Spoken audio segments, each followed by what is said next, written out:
মৰমৰ ছাত্ৰ ছাত্ৰীসকল, আজি আমি আলোচনা কৰিম ত্ৰিভুজ আৰু ইয়াৰ প্ৰকাৰৰ বিষয়ে। ইতিমধ্যে আমি আলোচনা কৰিছো বহুভুজ কাক বোলে, বহুভুজ বুলিলে কি বুজো নহয়। বহুভুজ হল ৰেখাখণ্ডেৰে গঠিত এটা বন্ধ সৰল বক্ৰ নহয়। যেনে ধৰি ললো এইবিলাক হল ৰেখাখণ্ড, এইবিলাক হল ৰেখাখণ্ড নহয়। এডাল, দুডাল, তিনিডাল, চাৰিডাল, পাঁচডাল। এই পাঁচডাল ৰেখাখণ্ডেৰে এইটো এটা বন্ধ সৰল বক্ৰ আঁকিছো, গতিকে ইয়াক কি বুলি কয়? বহুভুজ। তেতিয়াহ'লে আমি আলোচনা কৰিম আজি ত্ৰিভুজ নহয়, ত্ৰিভুজৰ বিষয়ে। তেতিয়াহ'লে ত্ৰিভুজটো কি? ত্ৰিভুজ হল এটা বহুভুজ যাৰ বাহুৰ সংখ্যা তিনিডাল নহয়। ইয়াত পাঁচডাল আছে, এইটো পঞ্চভুজ বুলি কয়। গতিকে আমি আজি আলোচনা কৰিম ত্ৰিভুজ। ত্ৰিভুজ কাক কয়? যিটো বহুভুজৰ, এইটো এটা বহুভুজ যাৰ বাহুৰ সংখ্যা বা ৰেখাখণ্ডৰ সংখ্যা বা ভুজৰ সংখ্যা কি? তিনিডাল বাহুৰে গঠিত এটা বহুভুজ নহয়। তাৰমানে তিনিডাল বাহুৰে গঠিত এটা সৰল বন্ধ চিত্ৰ, তাক আমি ত্ৰিভুজ বুলি কম। ঠিক আছে। এতিয়া ত্ৰিভুজ এটাৰ কেইটা শীৰ্ষবিন্দু থাকে? আমি শীৰ্ষবিন্দু কাক বোলে পাইছো আগতে নহয়। মাই উজুমেট চেনেলৰ 17 নম্বৰ এপিছডত আমি বহুভুজৰ বিষয়ে বহলভাৱে আলোচনা কৰিছিলো। তেতিয়াহ'লে তোমালোকে নিশ্চয় গম পাইছা যে এইটো এটা শীৰ্ষবিন্দু। তাৰমানে শীৰ্ষবিন্দু কাক কয়? দুডাল বাহু যদি এটা বিন্দুত লগ লাগে তাক শীৰ্ষবিন্দু বুলি কয়। গতিকে এইটো এটা শীৰ্ষবিন্দু, এই এটা শীৰ্ষবিন্দু, এই এটা শীৰ্ষবিন্দু। এটা ত্ৰিভুজত কেইটা শীৰ্ষবিন্দু থাকে? তিনিটা শীৰ্ষবিন্দু থাকে নহয়। আৰু ত্ৰিভুজটোৰ নাম তেতিয়াহ'লে কি হ'ব? ABC ত্ৰিভুজ। আমি কেনেকে লিখিম? এইটো হল ত্ৰিভুজৰ চিহ্ন নহয়, তাক লিখি ABC। তেতিয়াহ'লে এইটো মানে কি? ABC এটা ত্ৰিভুজ। ABC ত্ৰিভুজৰ শীৰ্ষবিন্দু কেইটা? শীৰ্ষবিন্দু কেইটা থাকিব? ত্ৰিভুজৰ শীৰ্ষবিন্দু তিনিটা। ABC ত্ৰিভুজৰ কেইটা? এটা হল A, এটা হল B, এটা হল C। তিনিটা শীৰ্ষবিন্দু। তাৰপিছত কি থাকিব? তিনিটা কোণ থাকিব। 1, 2, 3 নহয়। তেতিয়াহ'লে ত্ৰিভুজৰ কেইটা? তিনিটা কোণ থাকে। তেতিয়াহ'লে আমি এনেকে লিখো কোণ। কি কি আমি এনেকে লিখিব পাৰো? A কোণ, এইটো কোণৰ চিহ্ন, B কোণ আৰু C কোণ। এতিয়া এইখিনিতে এটা কথা কৈ লওঁ। আমি আগতে কোণ যেতিয়া আলোচনা কৰিছিলো তেতিয়া কৈছিলো যে যদি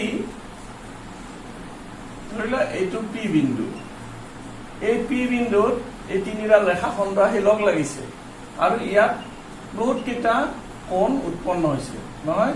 এই এটা, এই এটা, এই গোটেইটো এটা।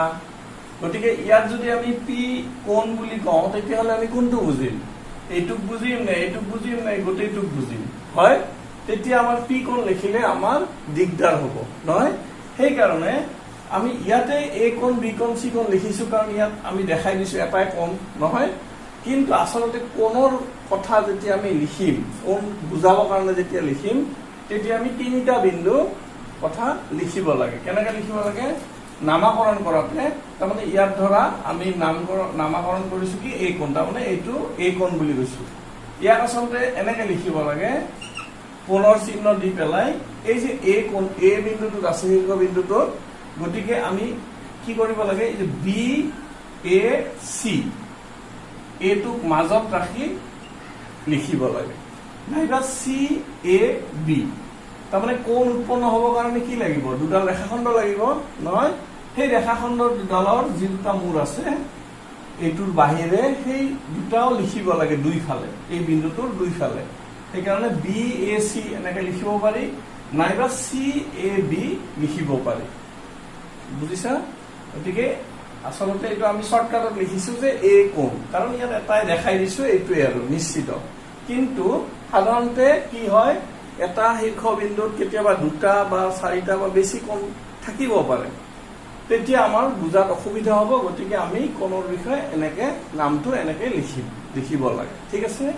ঠিক তেনেকে বি কোণটো যেতিয়া আমি লিখিম, বি কোণ আমি কেনেকে লিখিম, এ বি চি কোণ, এ বি চি কোণ, বা কি লিখিম, চি বি এ কোণ, হল বি টো মাজত আছে। ঠিক তেনেকে চি টো লিখাতে আমি কি লিখিম, এ চি বি কোণ বা বি চি এ কোণ, বি চি এ, আমি এনেকে লিখিম। এইখিনিতে কৈ থলো। ইয়াত কিন্তু এ বি চি কলে আমি বুজি পাম যে এইটো কোণ আৰু এইটো কোণ, সেইকাৰণে এনেকে লিখিছো, ঠিক আছে। এইখিনি মুছি দিওঁ।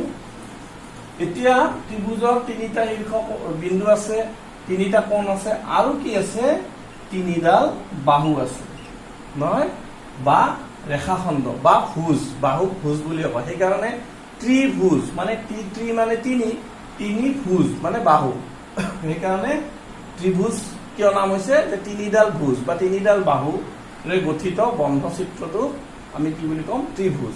গতিকে ইয়াৰ বাহু কি কি, এডাল হল এ বি, এডাল হল বি চি, এডাল হল চি এ, হয় এনেকে লিখিলে হব। কিন্তু যিহেতু ৰেখাখণ্ড এইবিলাক এনেকেও দিব পাৰি, নহয় কিতাপত কেতিয়াবা এ বি বুলিও লিখি থয়, আমিও লিখো, কিন্তু তাৰ মানে জানিম যে এ বি মানে কি, এইডাল ৰেখাখণ্ড, বি চি মানে এইডাল ৰেখাখণ্ড, আৰু চি এ মানে হৈছে এইডাল ৰেখাখণ্ড। গতিকে ইয়াত ৰেখাখণ্ড বিলাকক বহুভুজ বিলাকক কি বুলি কয়, বাহু বুলি কয়। গতিকে বাহু বা ভুজ বুলি কয়। তেতিয়াহ'লে এটা ত্ৰিভুজৰ শীৰ্ষবিন্দু তিনিটা থাকে, কোণ তিনিটা থাকে, আৰু বাহু তিনিডাল থাকে, ঠিক আছে। এইখিনি হল ত্ৰিভুজৰ কথা। এতিয়া ত্ৰিভুজ কিমান ধৰণৰ হ'ব পাৰে, কিমান প্ৰকাৰৰ হ'ব পাৰে। সাধাৰণতে আমি ত্ৰিভুজ 6 প্ৰকাৰৰ পাওঁ। কিমান, 6 প্ৰকাৰ। মুছি দিম এইটো। এতিয়া কি কি 6 প্ৰকাৰ পাওঁ, একদম সহজ, চাবা ইণ্টাৰেষ্টিং। ত্ৰিভুজ 6 প্ৰকাৰৰ। এতিয়া বাহু হিচাপে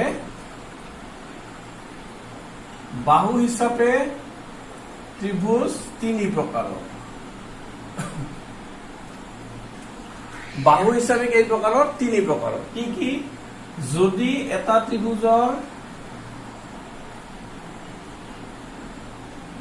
ত্ৰিভুজৰ তিনিডাল বাহু যদি সমান হয়, এটা ত্ৰিভুজৰ তিনিডাল বাহুৰ যোগ সমান, ধৰি লোৱা এইডাল যদি 4 চেণ্টিমিটাৰ, এইডালো 4 চেণ্টিমিটাৰ, এইডালো 4 চেণ্টিমিটাৰ, তেতিয়া ইয়াক কি বুলি কয়, ইয়াৰ নাম হল সমবাহু ত্ৰিভুজ। ইয়াৰ নাম হল কি, সমবাহু ত্ৰিভুজ। ইয়াক ইংৰাজীত কি কয়,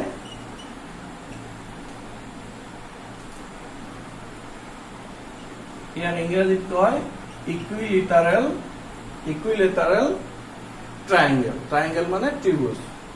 তেতিয়াহ'লে যদি এটা ত্ৰিভুজৰ দুডাল বাহু সমান, এইডাল যদি 5 চেণ্টিমিটাৰ, এইডালো 5 চেণ্টিমিটাৰ, এইডাল কিন্তু 5 চেণ্টিমিটাৰ নহয়, দুডাল বাহু সমান, তাক কি বুলি কয়, সমদ্বিবাহু ত্ৰিভুজ। নামবিলাক চাবা, নামবিলাক সদায় মিলাই দিয়ে যিমান পাৰে। সম মানে সমান, দ্বি মানে দুডাল, গতিকে দুডাল বাহু সমান কাৰণে ইয়াৰ নাম দিছে সমদ্বিবাহু ত্ৰিভুজ। ইয়াক কি বুলি কয়, আইচোচেলেছ ট্ৰাইংগেল। আইচোচেলেছ ট্ৰাইংগেল ইংৰাজী, ঠিক আছে। এইটো হল 1 নম্বৰ বাহু হিচাপে সমবাহু ত্ৰিভুজ। 2 নম্বৰ হল সমদ্বিবাহু ত্ৰিভুজ। আৰু কি হব, এডালো বাহু নিমিলে, মানে তিনিওডাল বাহু বেলেগ বেলেগ জোখৰ। ধৰি লোৱা এনেকুৱা, এইডাল যদি 3 চেণ্টিমিটাৰ, এডাল 4 চেণ্টিমিটাৰ, এডাল 5 চেণ্টিমিটাৰ, এডালো বাহু নিমিলে, তেতিয়াহ'লে ইয়াক কি বুলি কব, বিষমবাহু ত্ৰিভুজ। ইংৰাজীত কয় স্কেলিন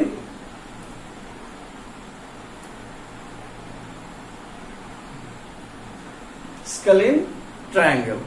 কি কব, বিষমবাহু ত্ৰিভুজ বা স্কেলিন ট্ৰাইংগেল। তেতিয়াহ'লে ইয়াক কি কয়, সমবাহু ত্ৰিভুজ। তিনিওডাল বাহু সমান জোখৰ, দুডাল বাহু সমান জোখৰ হলে সমদ্বিবাহু ত্ৰিভুজ। আৰু এডালো বাহু, এইডাল বেলেগ, এইডাল বেলেগ, এইডালৰ জোখ বেলেগ, তেতিয়াহ'লে ইয়াক কি বুলি কব, বিষমবাহু ত্ৰিভুজ। ইংৰাজীত বিষমবাহুক কয় স্কেলিন, সমদ্বিবাহুক কয় আইচোচেলেছ ট্ৰাইংগেল, আৰু সমবাহুক কয় ইকুইলেটাৰেল ট্ৰাইংগেল। বাহু হিচাপে ত্ৰিভুজ এই তিনি প্ৰকাৰৰ হ'ব। মনত থাকিল, সহজ, নামবিলাক অসমীয়াত মিলাই মিলাই দিছে নহয়। আচ্ছা, এতিয়া চোৱা কোণ হিচাপে বাহু হিচাপে তিনি প্ৰকাৰ পালো, এতিয়া কোণ হিচাপে তিনি প্ৰকাৰ। কোণ হিচাপে তিনি প্ৰকাৰ কি কি এইখিনি মচি দিওঁ।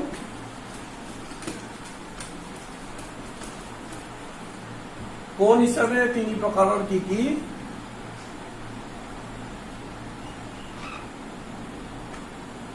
ধৰি লোৱা এইটো এটা ত্ৰিভুজ, মই কিন্তু হাতেৰে আঁকিছো দেই, অলপ বেকা হ'ব, এইবিলাক স্কেলেৰে আঁকিব লাগে নহয়। তেতিয়াহ'লে এইটো এটা ত্ৰিভুজ, এই ত্ৰিভুজৰ তিনিটা কোণ আছে নহয় ত্ৰিভুজত, 1, 2 আৰু 3। এইটো মই বাকচৰ নিচিনা কিয় দিছো তোমালোকে জানা, এইটো 90 ডিগ্ৰী তাৰমানে নহয়। গতিকে এটা ত্ৰিভুজৰ এটা কোণ যদি 90 ডিগ্ৰী হয়, তাৰমানে 90 ডিগ্ৰী মানে কি? সমকোণ। গতিকে ইয়াক কি ক'ব? সমকোণী ত্ৰিভুজ। ইয়াক কি নাম দিছে? সমকোণী ত্ৰিভুজ। ইংৰাজীত কি কয়? Right angle triangle. RIGHT, right angled, right angle triangle. এইটো হ'ল সমকোণী ত্ৰিভুজ। এতিয়া চোৱা, এটা ত্ৰিভুজৰ গোটেইকেইটা যদি সূক্ষ্ম কোণ হয়, তিনিওটা কোণেই সূক্ষ্ম কোণ, অৰ্থাৎ 90 ডিগ্ৰীতকৈ সৰু নহয়। গতিকে তিনিওটা কোণ যদি 90 ডিগ্ৰীতকৈ সৰু হয়, তেনেহ'লে কি ক'ব? ইয়াক সূক্ষ্মকোণী ত্ৰিভুজ বুলি কয়। সূক্ষ্মকোণী ত্ৰিভুজ। সূক্ষ্মকোণী ত্ৰিভুজক কি বুলি কয়? Acute angle triangle. Acute angle triangle মানে সূক্ষ্মকোণ। সূক্ষ্মকোণ কাক কয়? শূন্যতকৈ ডাঙৰ 90 ডিগ্ৰীতকৈ সৰু কোণক সূক্ষ্মকোণ বুলি কয়। সেইকাৰণে ইয়াৰ যিহেতু এটা কোণো 90 ডিগ্ৰীতকৈ ডাঙৰ নহয় বা 90 ডিগ্ৰী নহয়, গোটেইকেইটা সূক্ষ্মকোণ, সেইকাৰণে ইয়াক কি বুলি কয়? সূক্ষ্মকোণী ত্ৰিভুজ। দুটা পালো, এটা হ'ল সমকোণী ত্ৰিভুজ, এটা হ'ল সূক্ষ্মকোণী ত্ৰিভুজ। আৰু এটা ত্ৰিভুজ এনেধৰণৰ হ'ব পাৰে, ধৰি লওক এই এটা ত্ৰিভুজ, ইয়াৰে এই কোণটো 90 ডিগ্ৰীতকৈ ডাঙৰ। 90 ডিগ্ৰীতকৈ ডাঙৰ কোণক কি বুলি কয়? 180 ডিগ্ৰীতকৈ সৰু কিন্তু 90 ডিগ্ৰীতকৈ ডাঙৰ কোণক কি বুলি কয়? স্থূলকোণ নহয়।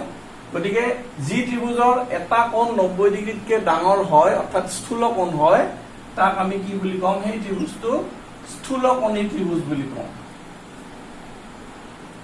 কি বুলি কম? স্থূলকোণী ত্ৰিভুজ। ইংৰাজীত কি কয়? অবটিউজ এংগেল, অবটিউজ এংগেল ট্ৰাইংগেল। অবটিউজ মানে স্থূলকোণ, অবটিউজ এংগেল মানে স্থূলকোণ। গতিকে এটা যদি স্থূলকোণ হয়, এটা ত্ৰিভুজৰ এটা কোণ যদি স্থূলকোণ হয়, তাক কি ক'ব? স্থূলকোণী ত্ৰিভুজ বা অবটিউজ এংগেল ট্ৰাইংগেল। হ'ল সহজ, নামবিলাক মিলাই দিছে। এটা কোণ সমকোণ, গতিকে সমকোণী ত্ৰিভুজ। গোটেইকেইটা কোণ সূক্ষ্মকোণ, গতিকে সূক্ষ্মকোণী ত্ৰিভুজ। আৰু এটা কোণ স্থূলকোণ, গতিকে স্থূলকোণী ত্ৰিভুজ। মনত থাকিল? গতিকে মই আকৌ এবাৰ কৈছো, ত্ৰিভুজ কাক বুলি কয়? কাক কয় আমি কি বুলি জানিম? যে ত্ৰিভুজ যিবিলাক বহুভুজৰ তিনিডাল বাহু থাকে। আৰু বহুভুজ কি? যে ৰেখাখণ্ডেৰে গঠিত সৰল বন্ধ চিত্ৰ, তাক বহুভুজ বুলি কয়। গতিকে যিবিলাক বহুভুজৰ তিনিডাল বাহু, তাক ত্ৰিভুজ বুলি কয়। হ'ল? এতিয়া ত্ৰিভুজৰ কি থাকে? তিনিটা শীৰ্ষ বিন্দু থাকে, তিনিটা কোণ থাকে আৰু তিনিডাল বাহু থাকে নহয়। এতিয়া বাহু হিচাপে ত্ৰিভুজ তিনি ধৰণৰ। কি কি? যদি তিনিডাল বাহু সমান, তাক সমবাহু ত্ৰিভুজ কয়। যদি দুডাল বাহু সমান, তাক সমদ্বিবাহু ত্ৰিভুজ কয়। যদি এডাল বাহুৰ জোখ সমান নহয়, এডালৰ লগত এডাল বেলেগ বেলেগ জোখৰ, তাক বিষমবাহু ত্ৰিভুজ বুলি কয়। বাহু হিচাপে ত্ৰিভুজ তিনি প্ৰকাৰ। ঠিক তেনেকে কোণ হিচাপে ত্ৰিভুজ তিনি প্ৰকাৰ। যদি এটা কোণ এটা কোণ সমকোণ হয়, মানে 90 ডিগ্ৰী হয়, তাক সমকোণী ত্ৰিভুজ বুলি কয়। যদি এটা কোণো সমকোণ নহয় বা স্থূলকোণ নহয়, গোটেইকেইটা সূক্ষ্ম হয়, তাক সূক্ষ্মকোণী ত্ৰিভুজ বুলি কয়। আৰু যিটো ত্ৰিভুজৰ এটা কোণ স্থূলকোণ, অৰ্থাৎ 90 ডিগ্ৰীতকৈ ডাঙৰ, 180তকৈ 180তকৈ সৰু স্থূলকোণ, গতিকে তাক কি বুলি ক'ব? সেই ত্ৰিভুজটোক স্থূলকোণী ত্ৰিভুজ বুলি ক'ব। হ'ব? একেবাৰে সহজ নহয়, বুজি পাইছাতো? ঠিক আছে, ইয়াৰ পিছত নেক্সট এপিছডত তোমালোকক লগ পাম। ভালে ভালে থাকা, সুস্থ হৈ থাকা দেই। Bye bye.